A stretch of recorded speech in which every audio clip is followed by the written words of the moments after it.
याच ड्रग्ज प्रकरणावरनं सुषमा अंधारेंनी एकनाथ शिंदेंवरती, राज्याच्या उपमुख्यमंत्र्यांवरती काही गंभीर आरोप केले होते, पण आता स्वतः मुख्यमंत्र्यांनीच एक प्रकारे एकनाथ शिंदेंना क्लीन चिट दिलेली आहे। आज मुख्यमंत्र्यांनी या प्रकरणी प्रतिक्रिया देत शिंदेंचा आणि त्यांच्या कुटुंबियांचा या ड्रग्ज प्रकरणाशी संबंध नसल्याचं म्हटलं। सातारा ड्रग्ज प्रकरणी उपमुख्यमंत्री एकनाथ शिंदेंवरती झालेले आरोप राजकीय आहेत असंही मुख्यमंत्र्यांनी म्हटलं। एकनाथ शिंदेंचं नाव या प्रकरणामध्ये गोवण्याचा प्रयत्न काही जणांकडून सुरू आहे असाही उल्लेख फडणवीसांनी केला। त्यामुळे आपण एकनाथ शिंदेंच्या पाठीशी असल्याचा स्पष्ट संदेश मुख्यमंत्र्यांकडून आज दिला गेल्याचं बोललं जात आहे। तर सातारा ड्रग्ज प्रकरणी एकनाथ शिंदे यांची मुख्यमंत्र्यांनी पाठराखण केल्यानंतर सुषमा अंधारेंनी मुख्यमंत्र्यांवर कसा पलटवार केलाय आपण पाहूया।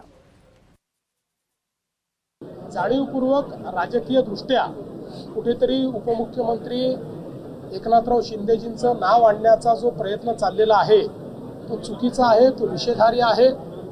कुठल्याही पद्धतीनं आत्तापर्यंतचे जे काही एव्हिडन्सेस आहेत त्यात त्यांचा किंवा त्यांच्या परिवाराचा या ठिकाणी कुठलाही संबंध दुरान्वयानेही आलेला नाही। मला असं वाटतंय की देवेंद्र फडणवीसांनी मुख्यमंत्री पदाचा राजीनामा द्यावा आणि LLMची वगैरे परीक्षा देऊन JMFC वगैरे करून एकदाचं जज होऊन जावं।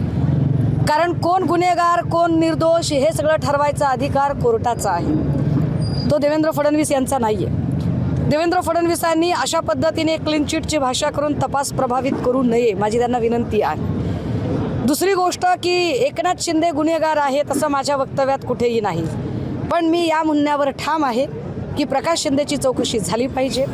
मी या म्हणण्यावर ठाम आहे की ड्रग्जचा मुद्दा आणि ह्या सगळ्या गोष्टी एकमेकांना कनेक्टेड आहेत आणि मी या मुद्द्यावर ठाम आहे। ABP माझा, उघडा डोळे बघा नीट।